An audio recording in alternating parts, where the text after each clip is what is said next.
أعوذ بالله من الشيطان الرجيم. بسم الله الرحمن الرحيم. ألف لام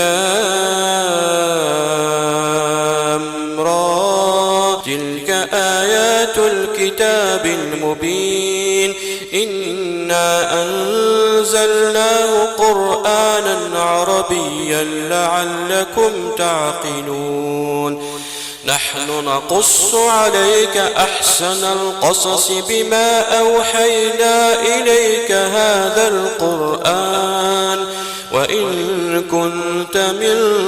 قبله لمن الغافلين. إذ قال يوسف لأبيه يا أبت إني رأيت 11 كوكبا والشمس والقمر رأيتهم لي ساجدين. قال يا بني لا تقصص رؤياك على إخوتك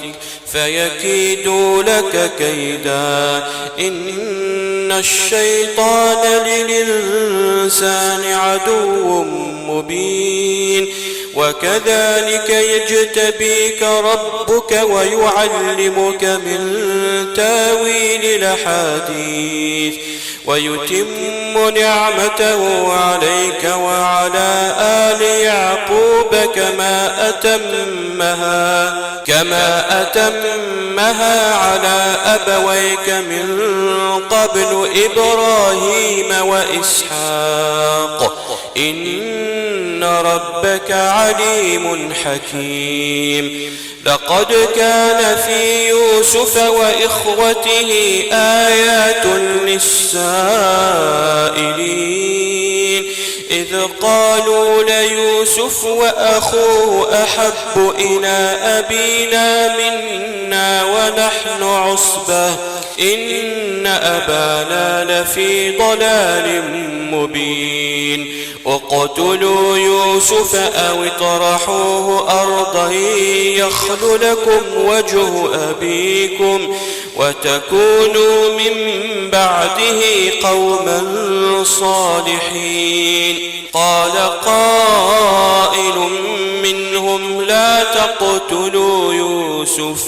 وألقوه في غيابات الجب يلتقطه بعض السيارة إن كنتم فاعلين. قالوا يا أبانا ما لك لا تامنا على يوسف وإنا له لناصحون. أرسله معنا غدا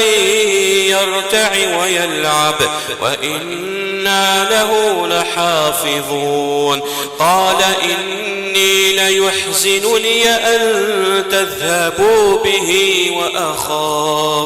وأخاف أن يأكله الذئب وأنتم عنه غافلون. قالوا لئن أكله الذئب ونحن عصبة إنا إذا لخاسرون. فلما ذهبوا به وأجمعوا أن يجعلوه في غيابات الجب وأوحينا إليه لتنبئنهم بأمرهم هذا وهم لا يشعرون. وجاءوا أباهم عشاء يبكون. قالوا يا أبانا إنا ذهبنا نستبق وتركنا يوسف عند متاعنا فأكله الذئب وما أنت بمؤمن لنا ولو كنا صادقين. وجاءوا على قميصه بدم كذب قال بل سولت لكم أنفسكم أمرا فصبر جميل والله المستعان على ما تصفون. وجاءت سيارة فأرسلوا واردهم فأدلى دلوه قال يا بشراي هذا غلام وأسروه بضاعة والله عليم بما يعملون وشروه بثمن بخس دراهم معدودة وكانوا فيه من الزاهدين. وقال الذي اشتراه من مصر لامرأته أكرمي مثواه عسى أن ينفعنا أو نتخذه ولدا وكذلك مكنا ليوسف في الأرض ولنعلمه من تاويل الأحاديث والله غالب على أمره ولكن أكثر الناس لا يعلمون. ولما بلغ أشده آتيناه حكما وعلما وكذلك نجزي المحسنين. وراودته التي هو في بيتها عن نفسه وغلقت الأبواب وقالت هيت لك قال معاذ الله إنه ربي أحسن مثواي إنه لا يفلح الظالمون. ولقد همت به وهم بها لولا أن رأى برهان ربه كذلك لنصرف عنه السوء والفحشاء إنه من عبادنا المخلصين. واستبق الباب وقدت قميصه من دبر وألف يا سيدها لدى الباب قالت ما جزاء من أراد بأهلك سوءا إلا أن يسجن أو عذاب أليم. قال هي راودتني عن نفسي وشهد شاهد من أهلها إن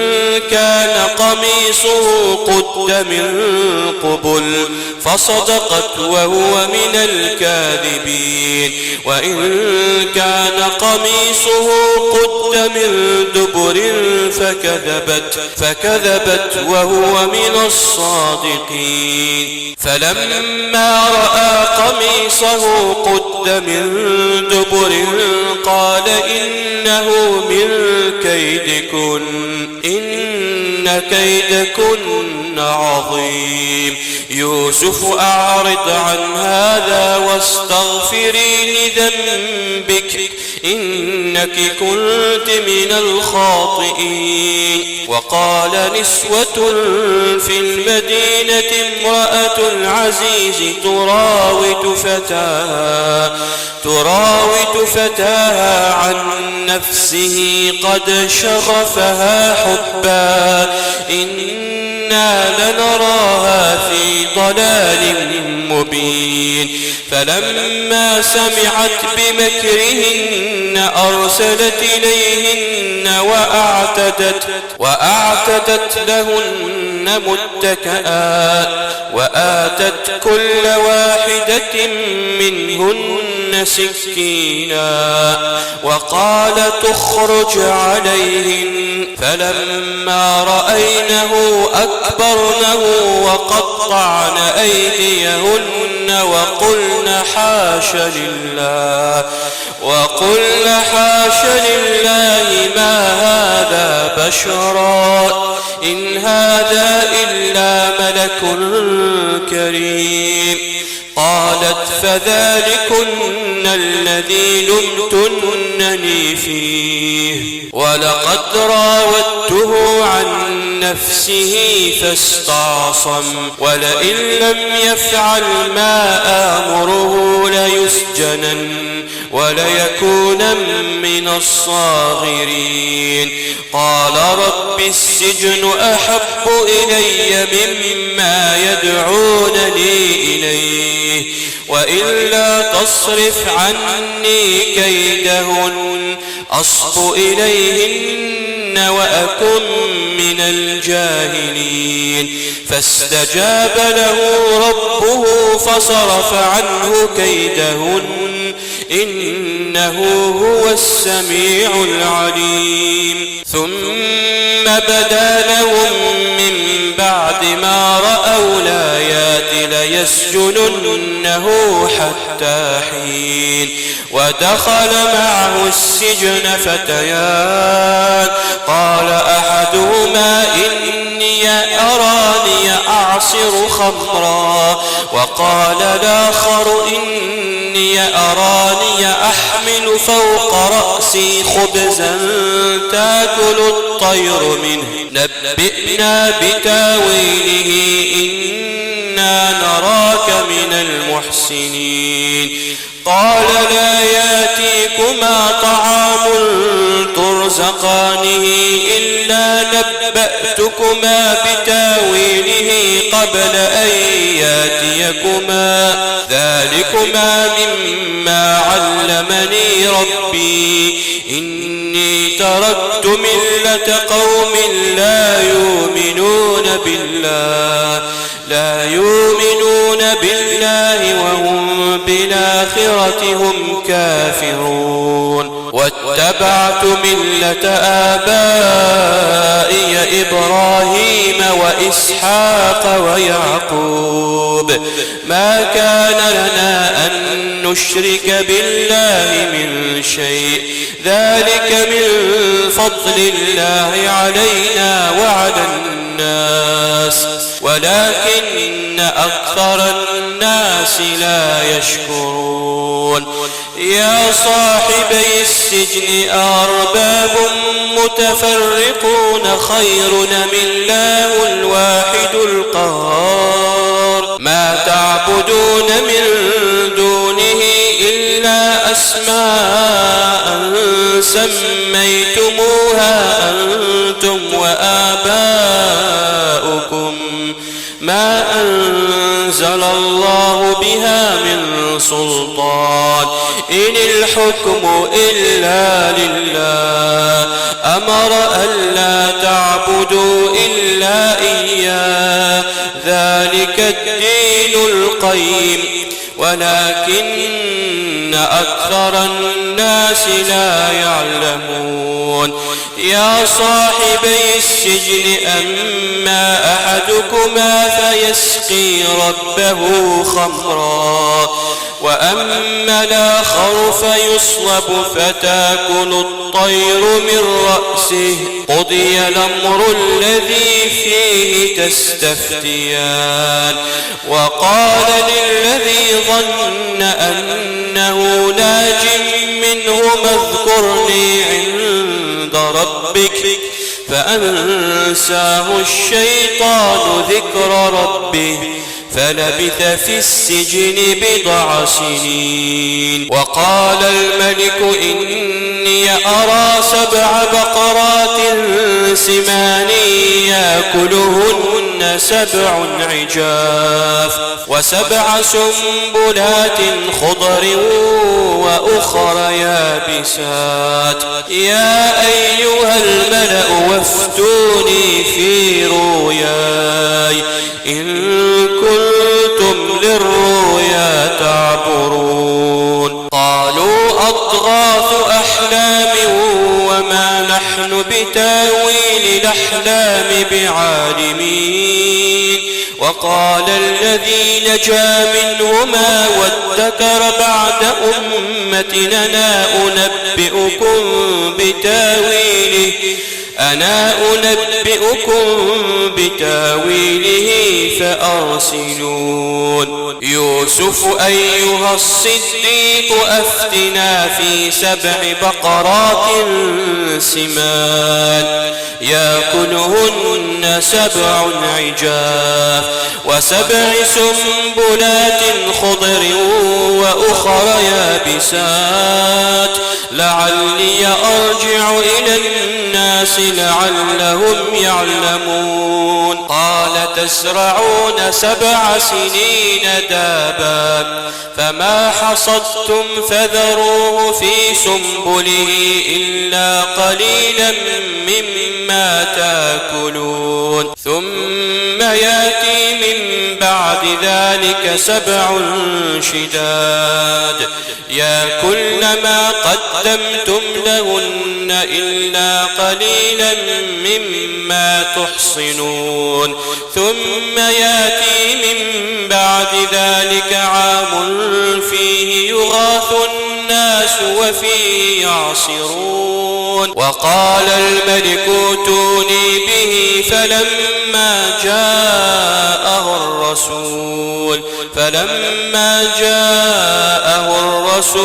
قال ارجع إلى ربك فاسأله ما بال النسوة اللاتي قطعن أيديهن إن ربي بكيدهن عليم قال ما خطبكن إذ راوتن يوسف عن نفسه قلنا حاش لله ما علمنا عليه من سوء قالت امرأة العزيز لا نحصحص الحق أنا راودته عن نفسه وإنه لمن الصادقين ذلك ليعلم أني لم أخنه بالغيب وأن الله لا يهدي كيد الخائنين وما أبرئ نفسي إن النفس لأمارة بالسوء إلا ما رحم ربي إن ربي غفور رحيم وقال الملك ائتوني به أستخلصه لنفسي فلما كلمه قال إنك اليوم لدينا مكين أمين قال اجعلني على خزائن الأرض إني حفيظ عليم وكذلك مكنا ليوسف في الأرض يتبوأ منها حيث يشاء نصيب برحمتنا من نشاء ولا نضيع أجر المحسنين ولأجر الآخرة خير للذين آمنوا وكانوا يتقون وجاء إخوة يوسف فدخلوا عليه فعرفهم وهم له منكرون ولما جهزهم بجهازهم قال ائتوني بأخ لكم من أبيكم ألا ترون أني أوفي الكيل وأنا خير المنزلين فإن لم تاتوني به فلا كيل لكم عندي ولا تقربون قالوا سنراود عنه أباه وإنا لفاعلون وقال لفتيته اجعلوا بضاعتهم في رحالهم لعلهم يعرفونها إذا انقلبوا إلى أهلهم لعلهم يرجعون فلما رجعوا إلى أبيهم قالوا يا أبانا منع منا الكيل فأرسل معنا أخانا نكتل وإنا له لحافظون قال هل آمنكم عليه إلا كما أمنتكم على أخيه من قبل فالله خير حفظا وهو أرحم الراحمين ولما فتحوا متاعهم وجدوا بضاعتهم ردت إليهم قالوا يا أبانا ما نبغي هذه بضاعتنا بضاعتنا ردت إلينا ونمير أهلنا ونحفظ أخانا ونزداد كيل بعير ذلك كيل يسير. قال لنرسله معكم حتى توتون موثقا من الله لتاتونني به إلا أن يحاط بكم. فلما آتوه موثقهم قال الله على ما نقول وكيل. وقال يا بني لا تدخلوا من باب واحد وادخلوا من أبواب متفرقة وما أغني عنكم من الله من شيء إن الحكم إلا لله عليه توكلت وعليه فليتوكل المتوكلون. ولما دخلوا من حيث أمرهم أبوهم ما كان يغني عنهم من الله من شيء إلا حاجة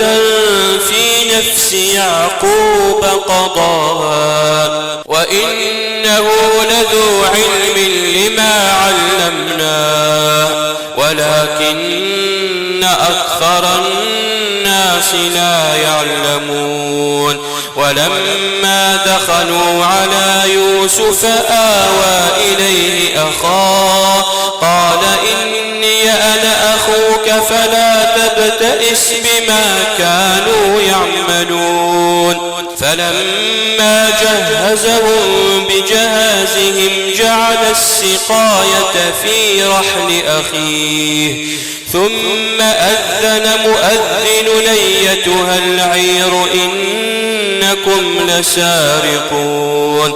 قالوا وأقبلوا عليهم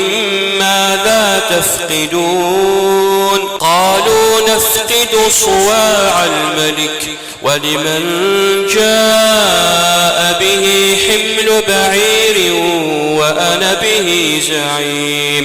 قالوا تالله لقد علمتم ما جئنا لنفسد في الأرض وما كنا سارقين. قالوا فما جزاؤه إن كنتم كاذبين؟ قالوا جزاؤه من وجد في رحله فهو جزاؤه كذلك نجزي الظالمين. فبدأ بأوعيتهم قبل وعاء أخيه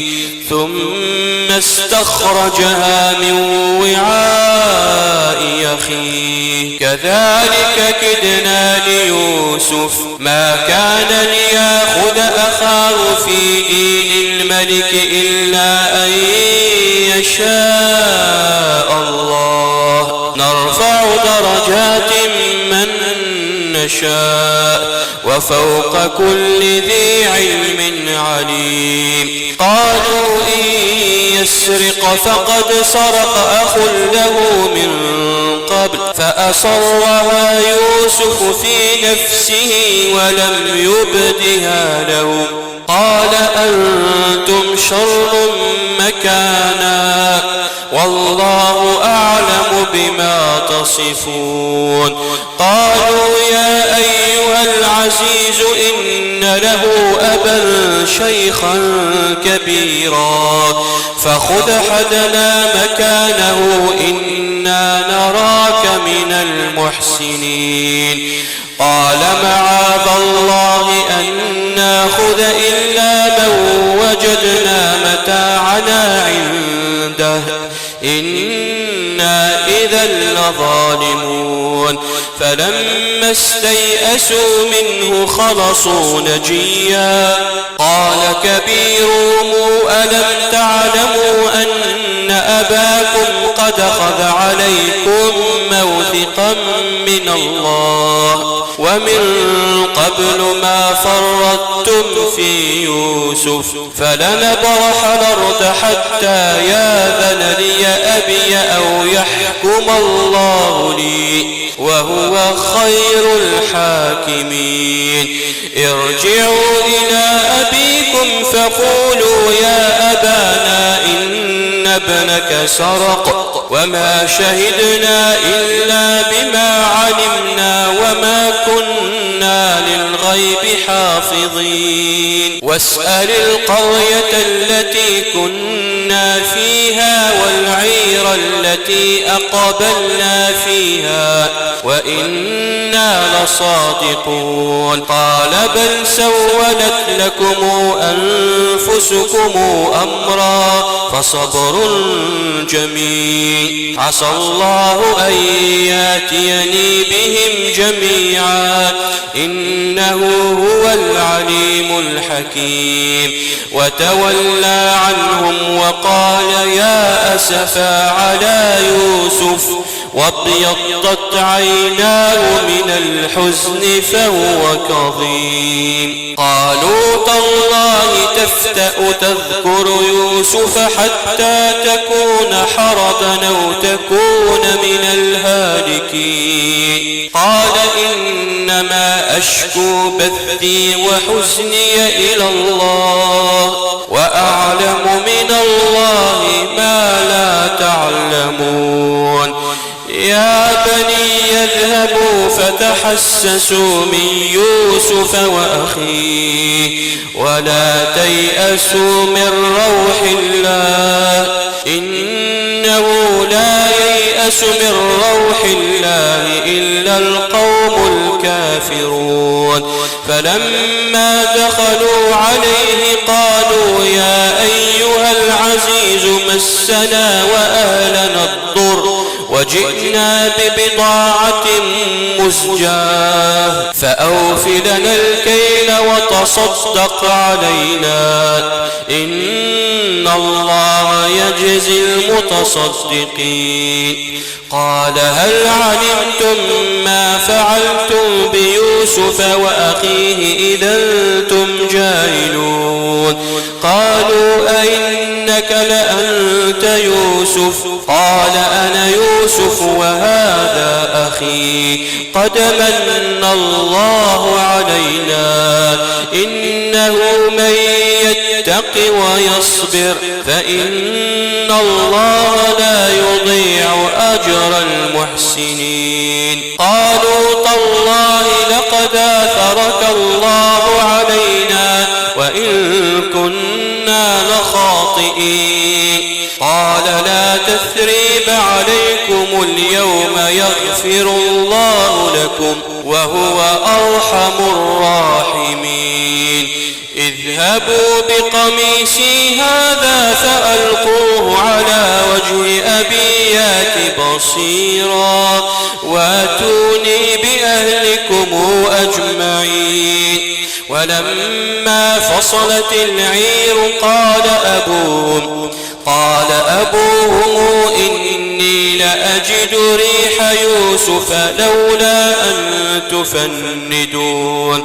قالوا تالله إنك لفي ضلالك القديم فلما أن جاء البشير ألقاه على وجهه فارتد بصيرا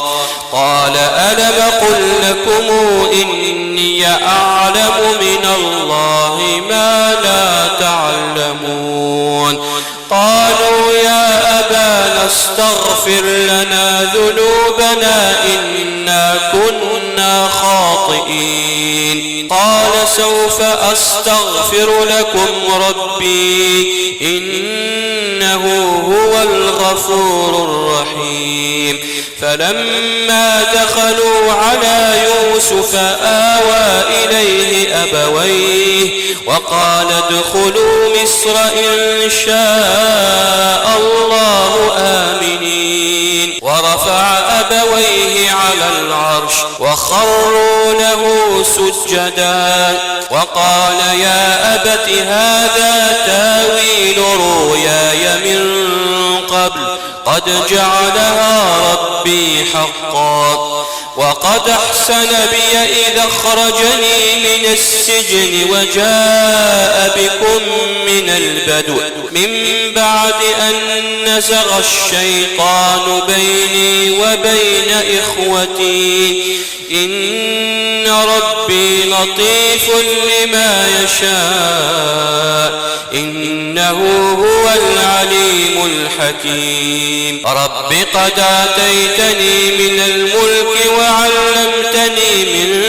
تاويل الأحاديث فاطر السماوات والأرض أنت ولي في الدنيا والآخرة توفني مسلما وألحقني بالصالحين ذلك من أنباء الغيب نوحيه إليك وما كنت لديهم إذا اجمعوا أمرهم وهم يمكرون وما أكثر الناس ولو حرصت بمؤمنين وما تسألهم عليه من أجر إن هو إلا ذكر للعالمين وكأي من آية في السماوات والأرض يمرون عليها وهم عنها معرضون وما يؤمن أكثرهم بالله إلا وهم مشركون أفامنوا أن تاتيهم غاشية من عذاب الله أو تاتيهم الساعة بغتة وهم لا يشعرون قل هذه سبيلي أدعو إلى الله على بصيرة أنا ومن اتبعني وسبحان الله وما أنا من المشركين وما أرسلنا من قبلك إلا رجالا يوحى إليهم من أهل القرى أفلم يسيروا في الأرض فينظروا كيف كان عاقبة الذين من قبلهم ولدار الآخرة خير للذين اتقوا فلا تعقلون حتى إذا استيأس الرسل وظنوا أنهم قد كذبوا جاءهم نصرنا فننجي من نشاء ولا يرد بأسنا عن القوم المجرمين لقد كان في قصصهم عبرة لأولي الألباب ما كان حديثا يفترى ولكن تصديق الذي بين يديه وتفصيل كل شيء وهدى ورحمة لقوم يؤمنون